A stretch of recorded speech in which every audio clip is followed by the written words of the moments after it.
Protesters face off with police after Cameroon's President Paul Biya won an 8th term on Monday. It happened in Cameroon, under Paul Biya, a government silencing its own citizens in the name of order. And now, it's happening again, this time in Tanzania. Now to Tanzania, where police have imposed an evening curfew in the main city, Dar es Salaam, after protesters tore down banners supporting the president and burned a police station.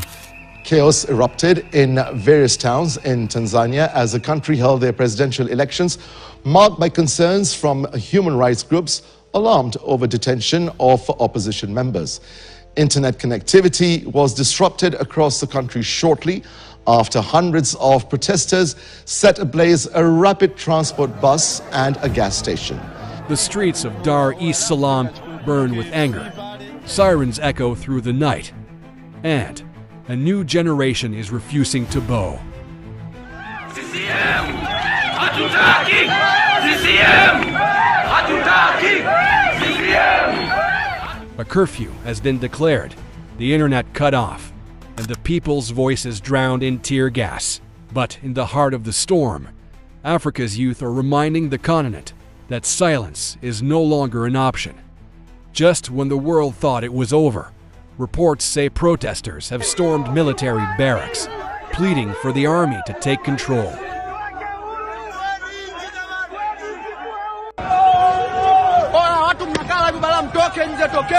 There is something you need to know. African leaders who are very much rude and they're very much arrogant, they know one thing. We shall give command to the police officers, we shall give command to the military in case or anytime the people tries to maybe to try to use force to access the government premises or to try and take us out of power. We will use police officers because we have the authority, or we'll use the military personnel because we have the authority, and the militaries will stop them. Now, what just happened in Tanzania is insane, because the police officers in Tanzania are not using that much force as the president of Tanzania, Samia Suluhu Hassan, expected them to do, and the militaries have not accepted to come out and try to limit the people from demonstrating. The militaries are knowing that they know that it is a constitutional right that the people of Tanzania are trying to do here, and therefore they've decided they are not going to come out. They will stay at home, at their places. They will make sure people are demonstrating peacefully, but they will not try to stop them from demonstrating. Now, are people demonstrating peacefully?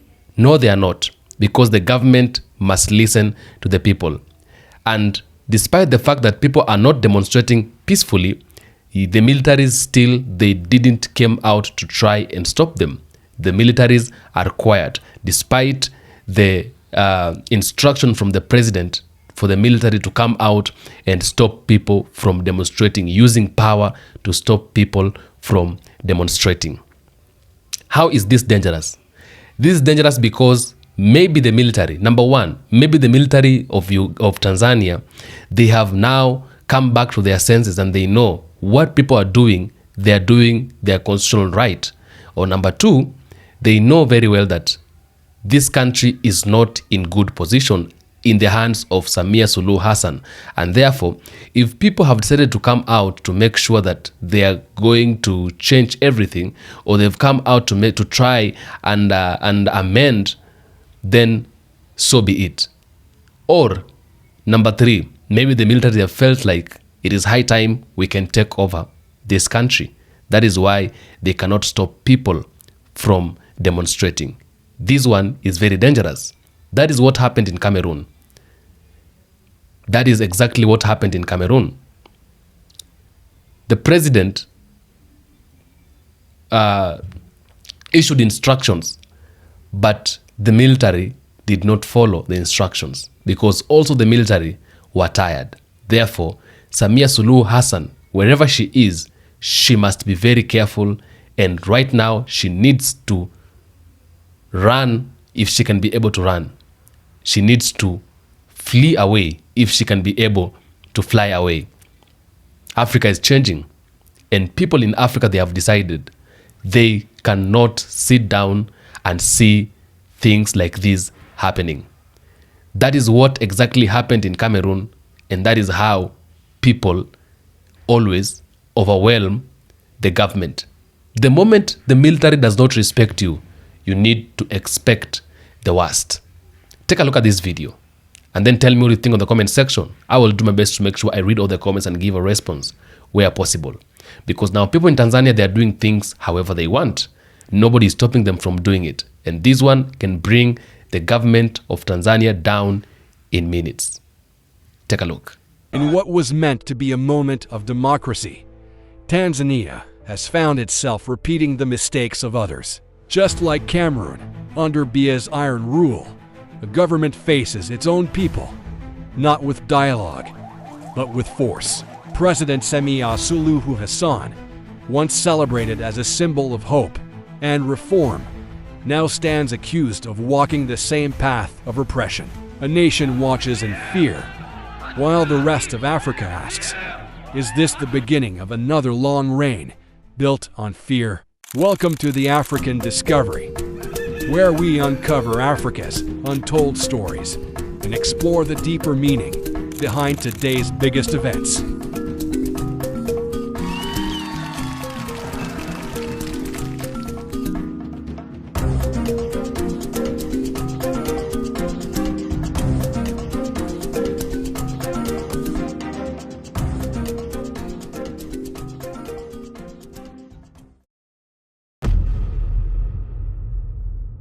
On what should have been a day of democracy, chaos unfolded across Tanzania.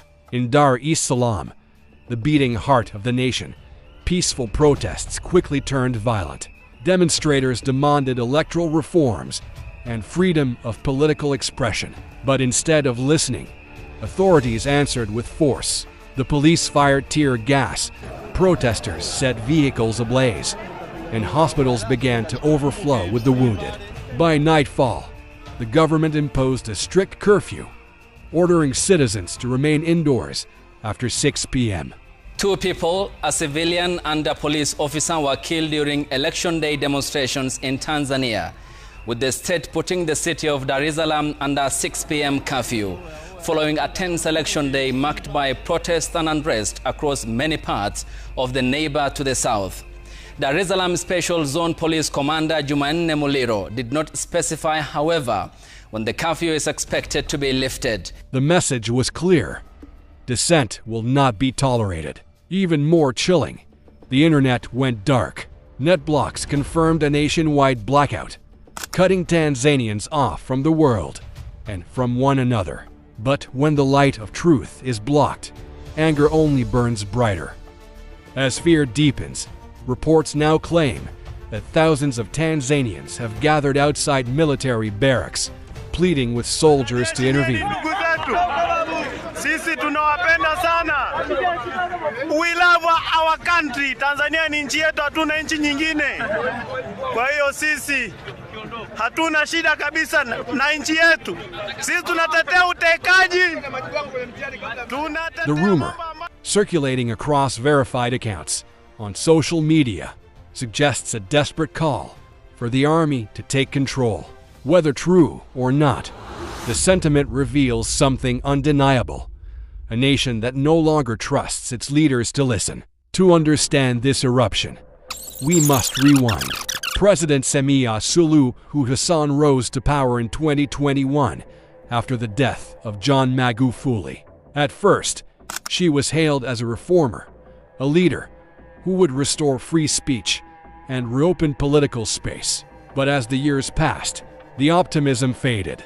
Opposition figures were arrested, critics disappeared, and elections became predictable rituals of victory for the ruling CCM party, which has never lost a vote since independence. Using very repressive laws that are very vague, applying them differently to the opposition, to the citizens, to the journalists, just to keep them repressed. So with this human rights crisis, we are seeing silenced voices, we are seeing a repressed opposition, and we're seeing very little civic participation. Now, with the main opposition leader jailed on treason charges and his party boycotting the election, many Tanzanians feel the ballot has lost its meaning. Human rights groups call it a wave of terror. The government calls it maintaining peace. But peace built on fear is not peace. It's control. What's happening in Tanzania is more than a local dispute. It's the voice of a generation demanding dignity. Across Africa, young people are tired of recycled promises and leaders who rule until the end of time. And now, from Dar es Salaam to Yaoundé, they're drawing a line in the sand. Many observers are comparing President Suluhu's crackdown to that of Paul Biya in Cameroon. Both leaders face growing youth movements. Both rely on security forces to silence protest. And both stand accused of betraying the ideals they once swore to protect. The only difference, this time, it's a woman leading the charge. And that makes it even more shocking.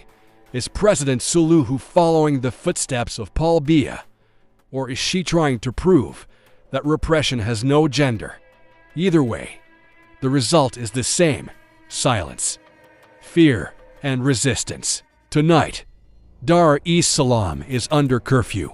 Shops are shuttered, roads deserted, and the air heavy with uncertainty. In the border town of Tunduma and the city of Mbeya, demonstrations have spread. Small flames of defiance flickering across the nation. Tanzanian youth say they will not back down. "We are tired," one protester told the BBC. "We just want an independent electoral commission, so every Tanzanian can choose the leader they want." The government insists the election was free and fair, but fairness cannot live where freedom is dead. This is not an isolated storm. It's part of a continental awakening. From the protests in Senegal to the uprisings in Cameroon, Africa's Gen Z has become a force that refuses to be silenced. They are connected, fearless, and ready to challenge power, whether it wears a suit, a uniform, or a smile. And that connection terrifies those who still believe they can govern forever. What happens next depends on how far the government is willing to go and how long the people are willing to endure. If the curfew holds and the internet stays dark, Tanzania could descend into the same quiet fear that haunts other nations. But if the protests continue, and if the world is watching, this moment could mark a turning point. Perhaps, just perhaps, the youth of Africa are writing the next chapter of liberation. One protest, one voice, one tweet at a time. Tonight, Tanzania stands between fear and freedom. A president once praised as a reformer now risks being remembered as another ruler who chose control over courage. And, as we've seen in Cameroon, repression may silence the streets, but it cannot silence the spirit. Because in Africa today, the people are no longer waiting for change. They are becoming it.